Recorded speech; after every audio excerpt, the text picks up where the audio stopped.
বোনরা শুনছে তো? বিবাহিত ভাইরা শুনছেন তো? তোমরা অবিবাহিতরা শুনছো তো? আমি তোমাদেরকে আজকে এমন এক গল্প শোনাচ্ছি গতকালের, যেটা তোমার সারা জীবনের শিক্ষণীয় হতে পারে। আর আজকের দিনে আমি বিলিভ করি, যদি আমি এরপর আর একটা বক্তব্য না দিই, একটা হাদিস, একটা আয়াত না বলে, যদি ওয়াখির দাওয়ানা আলহামদুলিল্লাহি রাব্বিল আলামিন বলে চলে যাই, আমার এখানে আসা সার্থক। যদি তোমরা বুঝতে পারো আমার কথা, তোমরা মনোযোগ দিয়ে শোনো। গতকাল এমন একটা প্রশ্ন আসছে আমার কাছে, আমি তালাক সম্পর্কে কথাটা মনোযোগ দিয়ে শুনবেন। এখানে অবিবাহিত কারা আছো? হাত তোলো তো। অবিবাহিত কারা আছো? ঠিক আছে। আরে হাসার কি, যে এই বাঙালি যেটাই কই এটা হাসে, কি দুনিয়াটা কৌতুক বানায় দেয়। অবিবাহিত কে আছে এটা কি হাসার কিছু হয়ে গেল? কি মানে বুঝলাম না জিনিসটা। এটাও হাসার কিছু ভাই? আমি এখানে বললাম যে অবিবাহিত কারা আছে, সবাই হাসা শুরু করে। মানে কি কি করে শরম পাইছে? আপনাকে বলছে ওরা শরম পাইছে? কে বলছে? জবাব দিয়েছেন কে এখানে? আপনার তো জবাব তো ঠিক হয় না ওদের পক্ষ থেকে। ওরা তো বলে না ওরা শরম পাইছে। ওদের কাছে মনে হয়েছে হুজুর এখন কৌতুক করবে। বিবাহিত যারা আছো হাত তোলো তো। মাশাআল্লাহ, তোমাকে বসেন। তো আমি তেমন কখনো ব্যক্তিগত বিষয়ে তেমন বলি না মাহফিলে, এটা আপনারা অনেকে হয়তো জানেন যারা আমাকে চেনেন।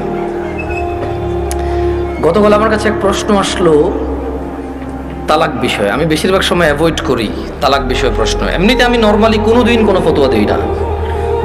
যখন নতুন বাংলাদেশে আসছিলাম আমি সৌদি আরব থেকে, তো আরও অনেক ছোট ছিলাম, রক্ত অনেক গরম ছিল, তখন আমি বিদআত শিরক এগুলো নিয়ে প্রায় ফতোয়া দিতাম, আর অনেক ভেজাল লাগতো। সত্যি কথা, আল্লাহ আমাকে আশ্রয় দিয়েছে। পরে আমার ওস্তাদরা, বড়রা যারা আছে, তারা আমাকে বললো যে জামশেদ, তুমি ফতোয়া দিও না, কোরআন সুন্নাহ থেকে মানুষকে তুমি আহ্বান করো, ভালোর দিকে ডাকো, মন্দর দিকে নিষেধ করো। আল্লাহ তোমাকে যতটুকু তৌফিক দিয়েছে।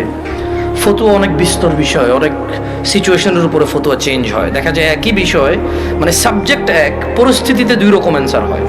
সে তোমার এখনো সেই প্রজ্ঞা যদি না হয় তুমি দিও না, আর প্রজ্ঞা হলে দিও। তা আমি ওনাদের কথা চিন্তা করেছি যে আমার সেই প্রজ্ঞা হয়নি যে আমি দিব। কারণ এখানে হানাফিরা বলে যে একসাথে 3 তালাক দিলে হয়ে যায়, আর শাফি হাম্বালিরা বলে যে যতবারই তালাক দেয় একবার। এখন যারা হানাফি নিজেদেরকে বলে, ওনারাও কিছু দলাইল পেশ করে, আর যারা শাফি মালাকি আছে বা আহলে হাদিস সালাফি আছে, তারাও সূরা বাকারার মধ্যে যেমন তালাকু মাররাতান, তালাক 2 বার, মানে 2 দফায়, এভাবে দিয়ে বলে। তো আমি চিন্তা করছি এটা বড়দের বিষয়। কার বিষয়? এটা আমার ম্যাটার না, আমার এত জিম্মেদারি নেওয়ার এখনো অতটুকু যোগ্যতা হয়নি। তো বেশিরভাগ তালাকের যখন প্রশ্ন আসে, আমি বড় বড় আলেম যাদেরকে চিনি, যেমন আমি সৌদি আরবে ছিলাম, তাহলে বেশিরভাগ যাদেরকে আমি চিনি তারা মদিনা ইউনিভার্সিটির স্কলার, কেউ হাফারাল বাতান ইসলামিক সেন্টারের লেকচারার, কেউ রিয়াদ ইসলামিক সেন্টারের লেকচারার, কেউ আল আহসা ইসলামিক সেন্টারের লেকচারার সৌদি আরবে, যাদের সাথে আমার পরিচয় আছে খুব ছোটবেলা থেকে, আমি যাদেরকে চিনি, যারা আমাকে খুবই আদর করে। তো আমি যেটা করি, যখনই তালাকের মাসলা মাসাইল আসে, নর্মালি কোনো প্রশ্ন আসলে আমি জবাব দিই না, কিচ্ছু রিপ্লাই করি না, কারণ আমি জানি আমি ফতোয়া দিব না, আমি ইগনোর করার চেষ্টা করি। খুব সহজ থেকে সহজ প্রশ্ন আসলো দিতে চাই না, কাউকে না কাউকে ট্রান্সফার করে দিই। তো ওই একটা বোন মেসেজ লিখলো, আমি ওয়ালাইকুম আসসালাম দিয়ে লিখেছি আপনি যে কোনো প্রশ্ন লিখে করেন। তখন সে লিখে প্রশ্ন করলো যে তালাকের বিষয়। আমি বললাম যে আমি তালাকের বিষয়ে ফতোয়া দিতে জানি না, আমি একজন বড় আলেমের নাম্বার দিচ্ছি, আপনি ওনার সাথে কথা বলে আপনি জেনে নেন, হোয়াটসঅ্যাপে মেসেজ দিন, ওনাকে কল করিন, সমস্যা নেই। এখন উনি আমাকে একটা ভয়েস মেসেজ পাঠালো যে ওনার হাজব্যান্ড ওনাকে তালাক দিয়েছে 3 বার। এখন উনি নানা হুজুরের কাছে গিয়েছে যে উনি এখন এই স্বামীর ঘর করতে পারবে কিনা। ওনার স্বামী অনুতপ্ত, উনি অনুতপ্ত। আমার বোনরা শুনছে তো? না, আমার বোনরা শুনছে তো? বিবাহিত ভাইরা শুনছেন তো? তোমরা অবিবাহিতরা শুনছো তো?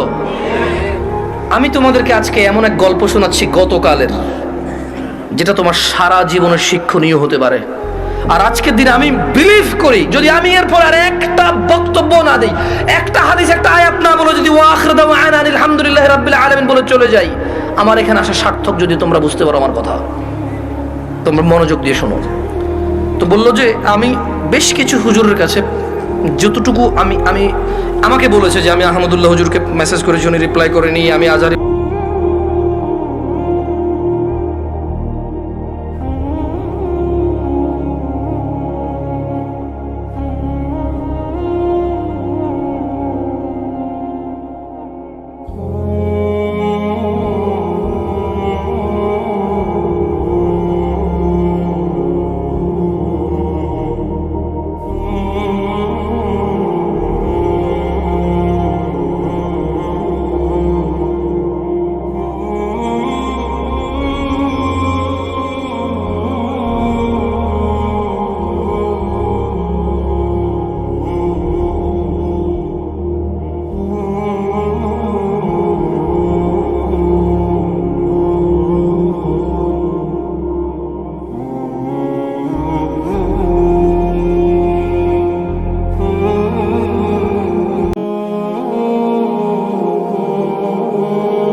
Oh